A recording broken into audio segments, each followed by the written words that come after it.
पहली चीज़, एक assembly member जो अपनी बिल्स है वो जब आगे दे देता है तो उसके बाद वो प्रॉपर्टी बन जाती है असेंबली की। उसके ऊपर हम ज़्यादा बात नहीं कर सकते, क्योंकि आपने एक बात बोली कि वहीद साहब ने लाई।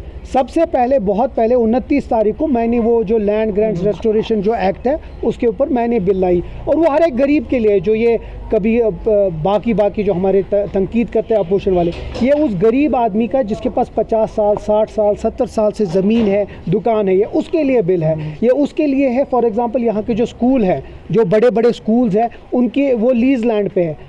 जो बड़े बड़े यहाँ के ऑफिसर्स हैं हमारे, जो यहाँ के नाम जिनने कमाया, वो उन स्कूलों से पढ़े हैं, अब हम उनसे वो स्कूल से वो प्रॉपर्टी ले जाइए, उनके लिए ये बिल है। तो मुझे लगता है इसको एक दूसरी रंगत देना बहुत गलत है। और जहाँ तक बिल की बात है, मेरी पूरी उम्मीद है, और मैं फिर से आपकी वसादत से जहाँ की गवर्नमेंट है उसको अपील करूँगा, और हर एक MLA को, कि जो हमारी बिल है वो कोई जानबूझ के कोई फ़ोटो ऑप्स या कंट्रोवर्शियल बिल नहीं है। हम चाहते हैं जो 2022 में इसकी अमेंडमेंट हुई उसको कैंसिल करके जो 1960 की जो बिल थी लैंड ग्रांट्स एक्ट, उसको वापस रेस्टोर करें। तो है वो हिस्सा होंगे हमारे शाम की जो लेजिस्लेचर पार्टी मीटिंग है, उसमें कांग्रेस एक अलायंस का हिस्सा है। कोई रसाकशी नहीं है, हर एक अलायंस में आपस में बातें होती हैं, बातचीत होती है, कभी कोई चीज़ पे इख्तलाफ भी होते हैं, लेकिन मजमूई तौर पे जो नेशनल कॉन्फ्रेंस कांग्रेस और अलायंस है इंडिपेंडेंट्स की, चाहे वो CPIM भी है, हम मजबूत हैं, और ये जो गवर्नमेंट है बराबर 5 साल चलेगी और अच्छे से चलेगी। तो राज्यसभा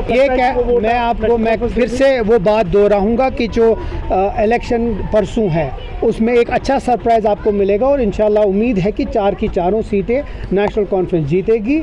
ये एक वोट वैसा है कि अगर आप कोई भी वोट नेशनल कॉन्फ्रेंस के खिलाफ डाल रहे हैं तो इसका मतलब आप BJP को फैसला दे रहे हैं या उनको मदद कर रहे हैं। तो मुझे लगता है जितनी हमारी इंटरनल हमारी जो सारी बातें हैं, मुझे लगता है न सिर्फ जो हमारे अपने लोग हैं जो नॉन BJP मेंबर्स हैं, लेकिन वैसे भी लोग वोट करने वाले हैं हमें, जिस पे आप भी हैरान हो जाएंगे। तनवीर साहब ये भी जानना चाहेंगे, जिस तरीके से LOP साहब ने हाल उन्होंने कहा कि BJP जब चाहे जम्मू कश्मीर में अपनी सरकार बना सकते हैं, उस पर क्या कुछ कहेंगे? LOP साहब का उनकी अपनी पार्टी नहीं मानती है। जो इंसान यहाँ हिंदू मुस्लिम उठाता है, जो इंसान किश्तवाड़ से हमेशा इसीलिए जीता क्योंकि उसने फ़िरका वाराना फसाद, उसके ऊपर हम बात करेंगे, उसको हम जवाब देंगे और असेंबली में जवाब देंगे। और अच्छी बात है आपकी वसादत से, ये आपने अच्छा सवाल पूछा।